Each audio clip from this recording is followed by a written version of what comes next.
Regular ఉద్యోగులతో పాటు తమకు సమానంగా హక్కులు కల్పించాలి అంటూ విద్యుత్ ఆర్టిజన్ కార్మికులు చేపట్టిన సమ్మె 8 రోజులకు చేరింది. కరీంనగర్లోని ఎన్పీడీసీఎల్ఎస్సీ కార్యాలయం దగ్గర ఆందోళనలు కొనసాగిస్తున్నారు. ఇక గత ప్రభుత్వం తమను ఆర్టిజన్ల పేరుతో తమను రెగ్యులరైజ్ చేస్తున్నట్లు ప్రకటించినా మిగతా ఉద్యోగులతో పోలిస్తే ప్రతి విషయంలోనూ తాము నష్టపోతున్నామని ఆవేదన వ్యక్తం చేస్తున్నారు. ఆర్టిజన్ కార్మికులకు కూడా రెగ్యులర్ ఉద్యోగులతో సమానంగా సర్వీస్ రూల్స్ వర్తింపజేయాలని కోరుతున్నారు. ఇక ఆర్టిజన్ కార్మికుల సమ్మెపైన మరిన్ని వివరాలు సమ్మె వేదిక నుంచి వెంకటేష్ అందిస్తారు.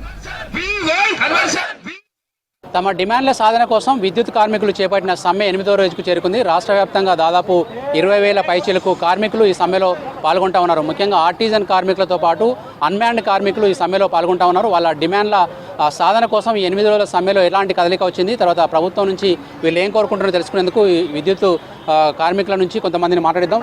అన్న, ఏంది మీ డిమాండ్ ఏంది? ఈ 8 రోజుల సమ్మెలో ఏమైనా కదలిక వచ్చిందా? దాదాపుగా మేము ఈ యొక్క నిరవధిక సమ్మె స్టార్ట్ చేసి 8వ రోజుకు వచ్చేసింది ఆల్రెడీ. మేము గతంలో దాదాపుగా 20-30 సంవత్సరాల నుంచి మా కార్మికులు చాలని జీతాలతోనే ఆల్రెడీ విద్యుత్ శాఖలో పనిచేస్తున్నారు. చేయక కూడా ఏది తెలంగాణ ఉద్యమంలో కూడా చాలా వరకు మా కార్మికులు చాలా కష్టపడ్డారు.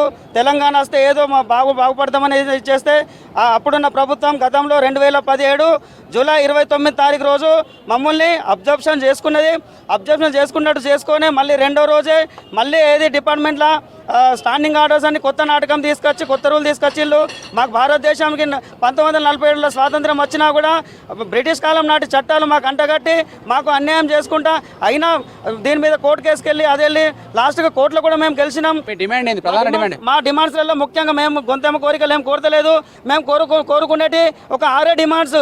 అందులో విద్యార్హతను బట్టి కన్వర్షన్ చేయాలి, ఒకే సంస్థలో ఒకటే రూల్ ఉండాలి. అలాంటిది మా డిపార్ట్మెంట్లో 2 రూల్స్ ఉన్నాయి కాబట్టి ఏదైతే ఎగ్జిస్టింగ్ ఏపీఎస్సీ రూల్స్ ఉన్నాయో ఆ ఎగ్జిస్టింగ్ ఏపీఎస్సీ రూల్స్ మాకు వర్తింపజేయాలి. రెండు అయిపోయినాయి. నెక్స్ట్ 3వది అన్మ్యాన్డ్ కార్మికులు ఉన్నారు మా డిపార్ట్మెంట్లో. దాదాపు 1600 పైచీలుకుంటే ఇప్పుడు 1300 నుంచి 1400 మంది అన్మ్యాన్డ్ కార్మికులు ఉన్నారు. దాదాపుగా 200 నుంచి 300 మంది చనిపోవడం జరిగింది. వాళ్ళను కూడా మాకెట్లయితే 2017 జూలై 29 తారీఖు రోజు అబ్జర్ప్షన్ చేసుకున్నారు, వాళ్ళని కూడా అదేవిధంగా అబ్జర్ప్షన్ చేసుకొని వారికి కూడా మాలాగా మాకు వచ్చిన డిమాండ్స్ వస్తూ వాళ్ళకు కూడా న్యాయం చేయాలని 3వ డిమాండ్. 4వ డిమాండ్ పీస్ రేట్ కార్మికులు ఎవరైతే ఉన్నారో వాళ్ళకు జియో నంబర్ 11 ప్రకారం కనీస వేతనం ఇవ్వాలి. 5వ డిమాండ్ 2016 డిసెంబర్ 4వ తారీఖు రోజు ఎవరైతే ఇప్పుడు ఈపీఎఫ్ లేదనే ఉద్దేశంతో కొంతమంది కార్మికులని ఆర్టిజన్గా చేయలేకపోయినారు. అప్పుడు మిగిలిపోయిన కొంతమంది ఎక్కువ ఏమి లేరు కొంతమంది కార్మికులు, వాళ్ళు కూడా గత 20-30 సంవత్సరాలు కష్టపడ్డ సంస్థలో వాళ్ళని కూడా విలీనం చేసుకోవాలి. మా యొక్క 6వ డిమాండ్ బీఆర్సీని వెంటనే ప్రకటించాలి, అది కూడా అందరికీ న్యాయం అయ్యేటట్టు చూడాలని ఇవే మా కోరికలు సార్. ముఖ్యంగా ఈ 8 రోజుల సమ్మెలో మిమ్మల్ని ఇప్పటివరకు చర్చలకు ఏమైనా పిలిచిరా? ఎట్లా ఉంది పురోగతి, ఎట్లా ఉంది? చర్చలకు ప్రభుత్వం నుండి ఎలాంటి ఎవరు రాలేదు. కాకపోతే విషయం ఏంటిదంటే లేబర్ కమిషనర్ దగ్గర ఇదివరకు వేసినది ఏదైతే ఉన్నదో పాత జాక్ వాళ్ళు దాని తరఫుననే పిలిచారు. అది కూడా మళ్ళీ 17వ డేట్కు పోస్ట్పోన్ చేశారు. ఇది మాకు టర్మినేషన్ చేస్తామని చెప్పి లెటర్స్ ఇస్తామని చెప్పి బెదిరిస్తున్నారు. కానీ మేము ఎలాంటి భయభ్రాంతులకు మేము గురి కావట్లేదు. మేము కంపల్సరీ మా సమస్యలు తీరే వరకు టర్మినేషన్ లెటర్ ఇవ్వని ఏది ఇవ్వని మేము ఇక్కడనే కూర్చొని ఇదే విధంగా మా టీవీఐ జాక్ చెప్పిన ప్రకారంగా మేము ముందుకెళ్తాము. ముఖ్యంగా మీకు ఆర్టిజన్ కార్మికుల ప్రధాన డిమాండ్లలో మీరు ఒకే సర్వీస్ రూల్స్ పాటించాలని చెప్తున్నారు. మీరు రెగ్యులర్గా మీతో పాటు సమానంగా పనిచేసిన వాళ్ళకి మీకు ఏం తేడా ఉంది? ఒక జేఎల్ఎంకు ఉన్నటువంటి శాలరీ ఒక 25,000 అయితే మాకు ఫిక్సేషన్ చేసింది మాత్రం 12,400 నుంచే మమ్మల్ని ఫిక్స్ చేసిండు. 2024 పీఆర్సీలో కూడా మాకు ఇచ్చినటువంటి 7 పీఆర్సీలో మాకు ఏమాత్రం బెనిఫిట్ కాలే.